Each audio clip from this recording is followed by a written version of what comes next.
సిద్ధానికి మళ్ళీ సిద్ధం అంట ఓ సభ ఆ పశ్చిమ గోదావరిలో ఏలూరు దగ్గర ఏదో 90 పెట్టేసి అసలు ఈ సిద్ధం సభ ఖర్చవుతుందండి.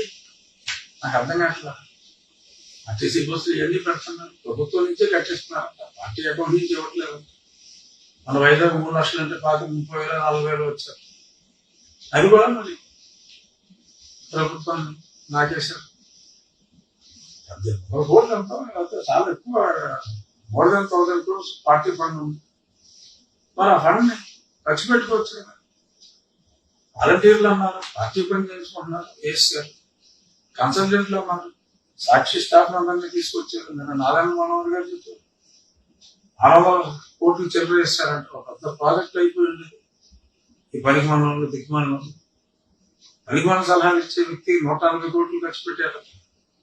మనోహర్ గారు మాట్లాడితే ఆయన గణాంకాలు లేకుండా మాట్లాడు. మాజీ స్పీకర్ ఆయన గణాంకాలతో సహా చెప్పాడు. దానికి సమాధానం చెప్పారు బాబు. సరే, ఈ సిద్ధం సభ మళ్ళీ ఇక్కడ ఏలూరులో సిద్ధమయ్యారు.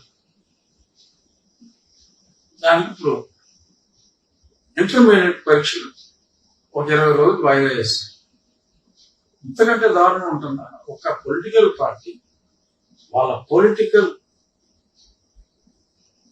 రెడీనెస్ ని తెలియజేయటం కోసం ఒక మీటింగ్ పెట్టుకుంటే అది ప్రభుత్వానికి సంబంధం లేదు. అయినా పరీక్షలు కూడా వాయిదా వేశారంటే అది ఎంత దారుణం ప్రజలు అర్థం చేసుకోవాలి. విజ్ఞులైన ప్రజలు ఇంత దారుణంగా వ్యవస్థల్ని దుర్వినియోగం చేయటం అనేది చరిత్రలో కూడా ఫీలింగ్ మాట్లాడుకుంటుంది. పూర్తిలెస్ ఇది. మరి అంత దారుణంగా ఆ సిద్ధం సభకి ఇంత దరిద్రాలు చేయడానికి సిద్ధమైపోయారు. మరి ఇంకా మాట్లాడితే సిద్ధం మేము సిద్ధం అంటారు. ఇవాళ కూడా పేపర్లో వచ్చింది, పూటకొక క్యాండిడేట్ ని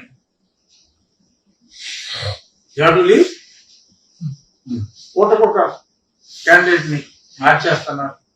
ఒక పేపర్లో వచ్చింది. ఒక తమ్మయ్య గారు అన్నారు, ఎవరో సమ్ యాంకర్ టైప్ లేడీ ఒక అమ్మాయిని దుబాయ్ నుంచి రప్పించారని రాశారు. ఇంకొక అమ్మాయి పేరు ఏదో చెప్పారు. ఇవాళ కొత్తగా ఢిల్లీ బోస్ గారిని కూడా అడిగితే మరి ఆయన అవునన్నారో కాదన్నారో తెలియదు. పేపర్లో చూశాను. ఏదో రకరకాల పేర్లు, రోజుకు పేరు వస్తాను నా మీద పోటీకి.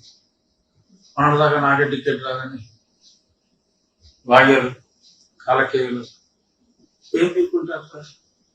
వచ్చిందిగా, నేను ఎంతో చెప్తున్నాను, అది వేరే విషయం అనుకో. కానీ మీరు సిద్ధం అంటున్నారు. అసలు నా మీద క్యాండిడేట్ ఎవడో చెప్పండి రా. కనీసం రేపు మీటింగ్లో అయినా అనౌన్స్ చేసేయండి. అప్పుడు కనీసం మీరు ముందు కాకపోయినా రేపుడికైనా సిద్ధమయ్యారని చెప్పి అనుకోవచ్చు. ఎవరు ఆ మీద క్యాండిడేట్ రేపు అనౌన్స్ చేయండి. మా జిల్లాలోనే, నా పాత జిల్లాలోనే పెడుతున్నారు కదా. ఆ 3 జిల్లాలకి మీటింగ్ అంటారు కదా. కృష్ణా ఈస్ట్ వెస్ట్ మీరు సిద్ధమైపోయారు కదా. మేము సిద్ధమే, మిమ్మల్ని ఓడించడానికి మేము సిద్ధం. అదే ఏదో ఇలా సింపుల్ గా నీకన్నా ఎక్కువ జనాలకు రీచ్ అయ్యేలాగా మాట్లాడతాం. నాకు 1 మిలియన్ వ్యూస్ ఉన్నాయమ్మా జగనం, నీకు 2 లక్షలు దాంట్లో సబెట్టినా కూడా నాకు 1 మిలియన్ వ్యూవర్స్ ఉన్నారు ఎవ్రీడే. సంచేత I can reach more people than you. కాబట్టి మేము సిద్ధంగానే ఉన్నాం. కాకపోతే మీకు ఇలాగా ప్రభుత్వ డబ్బుని 100,000 కోట్లలో దుర్వినియోగం చేసి ఇంట్రెస్ట్ లేదు, అవకాశం ఉన్నా మేము చెయ్యం. సో కాబట్టి చెప్తున్నా, ముందు ఆమె తొక్కలో కామెంట్లు ఆడి ఈ కాల్ కేస్ ఎవరికి ఇస్తారు?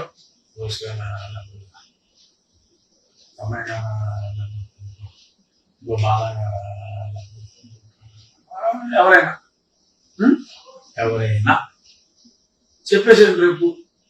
కనీసం ఇప్పుడుదైనా సిద్ధంగా ఉన్నారని ఇట్స్ ఛాలెంజ్. అని తెలియదు, ఛాలెంజ్ చేస్తా కానీ మీరు రేపు అనౌన్స్ చేయరు.